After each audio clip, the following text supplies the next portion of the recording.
अस्सलाम वालेकुम। डॉक्टर हफीज़ुर रहमान पाकिस्तान जमहूरी इत्तेहाद इदारजाती जमात की जानिब से आपकी खिदमत में हाजिर है। आज हम एक बहुत ही अहम मौजू पे बात करेंगे जो आपके जहन में भी कई मरतबा आया होगा। ये मौजू आपने सोचा भी होगा इसके बारे में कि पाकिस्तान के दुश्मन कौन है और क्यों है। यानी आखिर ये 75 साल से ये मुल्क जो है ये इस्तिकामत क्यों नहीं हासिल कर सका, ये हमारा मौजू है।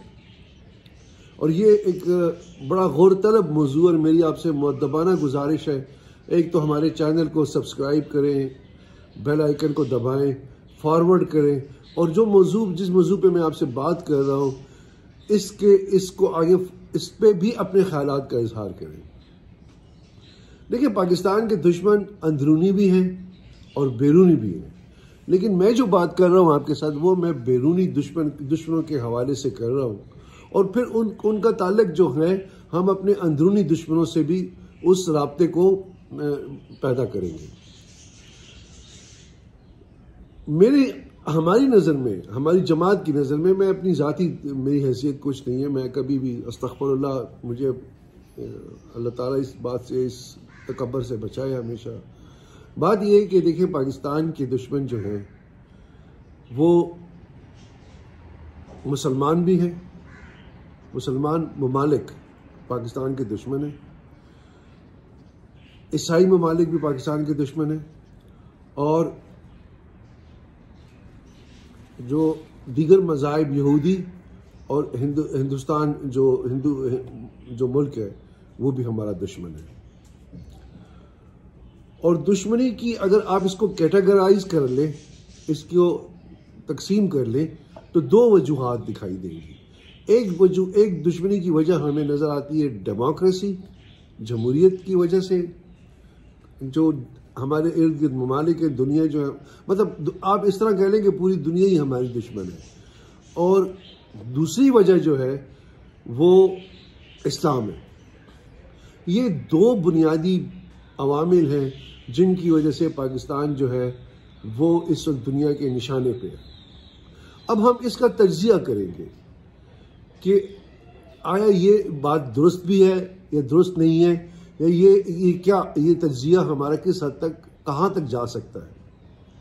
देखिए, सबसे पहली बात ये, हम इस्लामी मुल्कों को लेते हैं। हमारे 56 इस्लामी मुल्क हैं और हमारे 56 इस्लामी मुल्कों में जो अमीर तरीन मुल्क जो है वहाँ पे बादशाहत की एक शक्ल है, अमीर हैं, सुल्तान हैं, बादशाह है। उनके लिए पाकिस्तान में जमहूरियत खतरा है।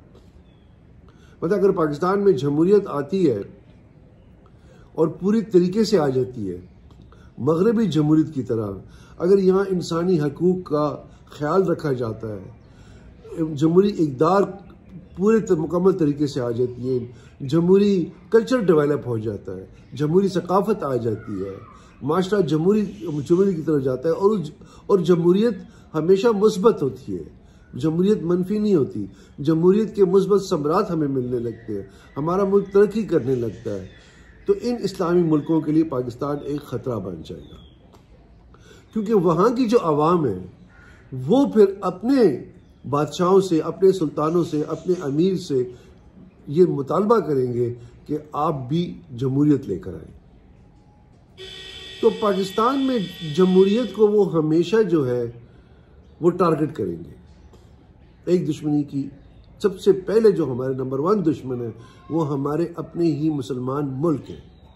वो हमारे निज़ाम से, हमारी जमहूरी निज़ाम से खौफज़दा है। हमारे यहाँ टूटी फूटी जमहूरियत है 75 साल से पाकिस्तान। और सबसे पहली बात ये, पाकिस्तान की तख्लीक वोट के ज़रिए हुई है, उन ममालिक की किसी की तख्लीक वोट के ज़रिए नहीं हुई। तो वोट की जो ताकत है, डायलॉग की, देखिए हमारे कायद-ए-आज़म मोहम्मद अली जिन्ना ने हमारा मुकदमा लड़ा एक, ठीक है, ऑल इंडिया मुस्लिम लीग ने एक मुकदमा लड़ा, वो लोगों से वोट लिए, उस वोट लेने के नतीजे में पाकिस्तान की तख्लीक हुई। अब पाकिस्तान इस की बुनियादों में जो जमहूरियत है वो 75 साल में जमहूरियत टूटी फूटी चलती रही, मार्शल आए गए, डिक्टेटर्स आए गए, लेकिन पार्लियामान, वोट, इलेक्शन, इंतखाब, सियासी जमातें, मंशूर, सियासी लीडरों का आना, जेलों में जाना, जेलों से निकलना, ये सारे जमहूरियत जब अपनी कुव्वत पकड़ रही होती है, जमहूरियत की इर्तिका की ये उसके लवाजमात हैं। इट्स समथिंग नॉर्मल, ठीक है। ये हर जहां जिस माशरों में जमहूरियत के बारे में जद्दोजहद की जाती है वहां पे ये सब कुछ नॉर्मल है। तो ये हो गए। दूसरे जो ईसाई ममालिक हैं, जो मगरबी कुव्वतें हैं, वो हमारी इस्लाम से, जो हमारी इस्लामी इक़दार से खौफज़दा हैं। वो पाकिस्तान को अगर क्योंकि पाकिस्तान एक ज़बरदस्त किस्म का रोल मॉडल बन सकता है इस्लाम और जमहूरियत की अमेलगमेशन से, इस्लाम और जमहूरियत के मिलाप से पाकिस्तान एक नया रोल मॉडल बन के सामने आ सकता है। वो इस बात से खौफज़दा है क्योंकि मगरबी ममालिक में उन्होंने अपने मज़हब ईसाइयत के हाथों बहुत तकालीफ उठाई हैं। उनके यहाँ जब बादशाह रूल करते थे तो वो कलीसा की ताकत पे करते थे, वो चर्च की ताकत पे करते थे। और चर्च जो था उनकी सोसाइटी में, उनकी सोसाइटी की इक़दार को चर्च तय करता था। जो पादरी था, जो उनका चर्च का जो कल्चर था, ईसाइयत का जो कल्चर था, वो बादशाह की बहुत बड़ी सपोर्ट था। और आवाम को अल्लाह का अजाब और डर और खौफ और सवाब और गुनाह कि ऐसे शिकंजे में जकड़ा हुआ था कि जिस पे बादशाह जो था हुक्मरानी कर रहा था। कई वाक़यात है उनके तारीख में कि उनका जैसे उनका हाँ एक कॉन्सेप्ट मगरब में रहा कि ज़मीन जो है वो मरकज़ है और बाकी सब कुछ उसके गिर्द घूमता है। ये चर्च ने कहा ये कॉन्सेप्ट ठीक है और उसको तस्लीम किया जाता था। फिर दूसरा कॉन्सेप्ट उनके यहाँ आया कि जी ज़मीन फ्लैट है, ये भी चर्च ने कहा ठीक है। चर्च ने स्टैंड लिया, कलीसा ने स्टैंड कहा ठीक है। तो वो उनका सारा जो सिस्टम, जो कल्चर चल रहा था, वो चर्च चला रहा था। उस वजह से उन लोगों ने बहुत सफ़र किया तो उन्होंने कहा कि यार हम चर्च को, इस कलीसा को अपनी ज़िंदगी से ही निकाल देते हैं। अब हमारे यहाँ अगर हम इस्लाम को, मज़हब को अपनी जमहूरियत की इक़दार के साथ मिलाते तो फिर हम एक रोल मॉडल बनकर अगर उनके सामने आते कि हमने जमहूरियत और इस्लाम को मिलाकर एक ऐसे माशरे की तख्लीक की जहाँ जमहूरी इक़दार भी हैं, जहाँ इंसानी राय, लेकिन जमहूरियत क्या है? राय, एहतराम राय, जहाँ हम एहतराम राय को और अखलाकियात को और इस्लामी अखलाकियात को मिलाकर एक माशरा बना लेते हैं तो वो ज़बरदस्त किस्म का आने वाली नस्लों के लिए, आने वाली दुनिया के लिए एक रोल मॉडल बन सकता है। और ये उनके लिए प्रॉब्लम है क्योंकि वो तो इस्लाम, वहाँ तो इस्लाम नहीं है, वहाँ तो ईसाइयत है।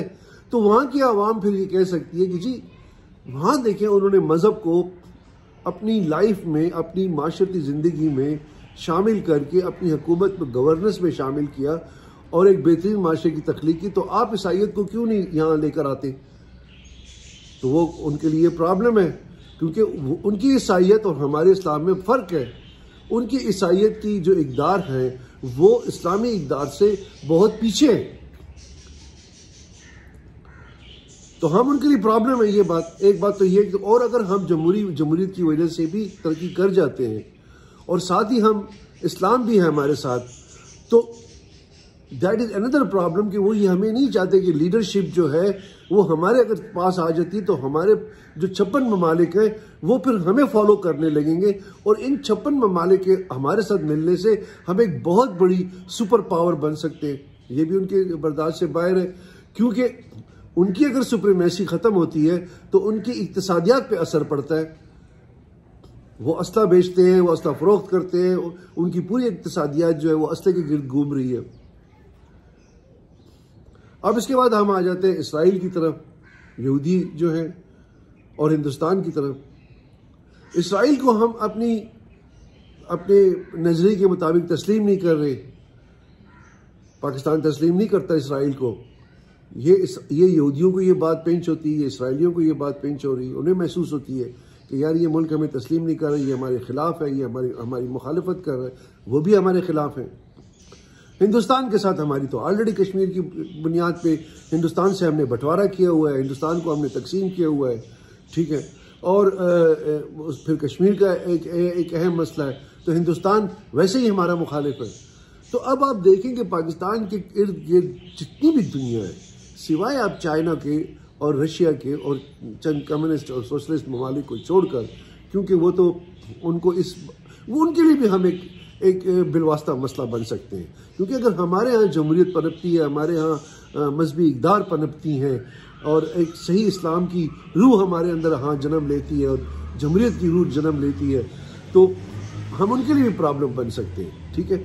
वो भी हमें अच्छी नज़र से नहीं देख सकते कि यार ये हमारे लिए, देखिए एक आम सी, मैं आपको एक और मिसाल देना चाहता हूँ। फ़र्ज़ करते हैं कि हम ये कहते हैं कि पाकिस्तान जमहूरी इत्तेहाद अगर एक इदारा जाती जमात के तौर पे कामयाब हो जाती है, तो हम किन के लिए ख़तरा होंगे? हम पीपल्स पार्टी के लिए ख़तरा होंगे, क्योंकि वो इदारा जाती जमात बर्दाश्त नहीं कर सकते, उनकी वो ख़ानदानी जरादारी ख़त्म हो जाएगी। हम पाकिस्तान मुस्लिम लीग के लिए ख़तरा होंगे, नवाज़ ग्रुप के लिए, उनकी ख़ानदानी जरादारी ख़त्म हो जाएगी। हम पाकिस्तान तहरीक इंसाफ के लिए ख़तरा होंगे, क्योंकि फिर वहाँ पे एक शख्सी हुक्मरानी जो इमरान खान की शक्ल में वो ख़त्म हो जाएगी। तो इसी तरह तमाम ये जो इर्द गिर्द के जो ममालिक हैं, इनके लिए भी पाकिस्तान की तरक्की जो है वो, अगर पाकिस्तान एक इस्लामी जमहूरिया पाकिस्तान जो इस्लाम और जमहूरियत को मिला के अगर आगे बढ़ता है, तो मुसलमान मुल्कों के लिए हम ख़तरा है, हम ईसाई दुनिया के लिए ख़तरा है, हम इसराइल के लिए ख़तरा है और हम हिंदुस्तान के लिए। नज़रियाती तौर पे मैं ये बात कर रहा हूँ कि नज़रियाती हवाले से ये लोग हमारे साथ, हम क्यों इनके लिए मसला है। अब ये लोग कोशिश ये करते हैं कि पाकिस्तान को इबरत का निशान बना के रखें। मिसाल के तौर पर अगर इस्लामी मुल्कों में जब बात की जाती है कि अगर वहाँ बात होती है कि जी हमारे यहाँ डेमोक्रेसी क्यों नहीं है, तो वो कहते हैं देखो पाकिस्तान की तरह की जमहूरियत चाहिए तुम्हें, वो भी तो इस्लामी मुल्क है, वहाँ पे जमहूरियत के हाथों लोगों का क्या असर हो गया है, वहाँ लोग भूखे मर रहे हैं, बहुत उनके बुरे हालात हैं, उनकी करेंसी की ये हालत है, ठीक है, भीख मांगते फिरते हैं, क्या ये जमहूरियत चाहिए तुम्हें? तो खामोश हो जाते हैं। इसी तरह अगर ईसाई दुनिया में बात की जाए कि अगर वहाँ पे ईसाइयत के हवाले से कोई बात की जाती है, अच्छा तो वो देखो वो मज़हब इस्लाम का वहाँ पे क्या, वहाँ भी तो मुसलमान है, उनको पाकिस्तान में क्या उन मुसलमानों ने क्या माशरा कायम किया हुआ है, क्या तुम्हें ये मज़हब चाहिए, क्या तुम ये मजहबी इक़दार चाहते हो? वहाँ पे भी लोग खामोश हो जाते हैं, ठीक है। तो हमें इबरत का निशान बना के रखा जाता है कि अगर तुम जमहूरियत की बात करोगे इस्लामी मुल्कों में, तो ये होगा तुम्हारा असर। अगर तुम मज़हब की बात करोगे मगरबी दुनिया में, तो ये तुम्हारा इस तरह का मुल्क ये बन जाएगा, ये तुम्हारा हशर हो जाएगा। तो जब आप इन नज़रियाती के हवाले से इन सब बातों को देखते हैं, तो आपको अपने इर्द दुश्मन नजर आते हैं और फिर इन दुश्मनों की वजह से ये भी बाकायदा पाकिस्तान में साजिशें की जाती हैं। क्या अभी तक ये बात आपके सामने नहीं थी कि सऊदी अरब और ईरान की प्रॉक्सी वॉर जो थी वो पाकिस्तान में होती थी? इमाम बारगाहों को उड़ाया जाता था, मस्जिदों को उड़ाया जाता था और इनकी तंजीमें हुआ करती थी, अभी भी होंगी। वो काम करते थे, किसी के खिलाफ डरते थे, इस तरह भी पाकिस्तानी होते थे, उस तरह भी पाकिस्तानी होते थे और आपस में एक दूसरे को मार रहे होते थे। ये सारी दहशतगर्दी जो हम देख रहे हैं, ये पाकिस्तान में क्यों दहशतगर्दी हो रही है? क्योंकि पाकिस्तान को न जीने दिया जा रहा है, न मरने दिया जा रहा है, और इसमें 100% हमारे अंदरूनी गद्दार शामिल हैं, इसमें कोई शक नहीं है। क्योंकि कोई बैरूनी ताकतें जो होती हैं वो आपको उस वक्त तक कमज़ोर नहीं कर सकती जब तारीख, पूरी इंसानी तारीख आप उठा के देख लें, जबकि अंदर से उनको दुश्मन न मिले। तो हमारे अंदरूनी दुश्मन भी हैं। अंदरूनी दुश्मन फिर ऐसे भी हैं जो अपनी मासूमियत में दुश्मन बन रहे हैं उनके। मिसाल की बात है, जो हमारी सियासी जमातें वो अपने आप को इदारा नहीं बना रही, तो ये भी पाकिस्तान के साथ वो दुश्मनी कर रही हैं और उनके मकासद को वो हल कर रही है।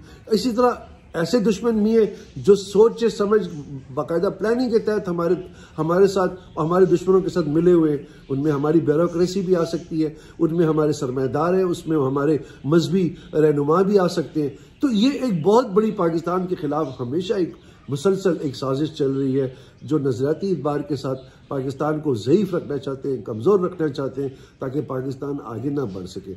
अब सवाल ये पैदा होता है कि इसका इलाज क्या है। देखिए, आपके सामने एक मैं मिसाल दूंगा बांग्लादेश की। साबिक मशरकी पाकिस्तान और मौजूदा बांग्लादेश ने क्या किया?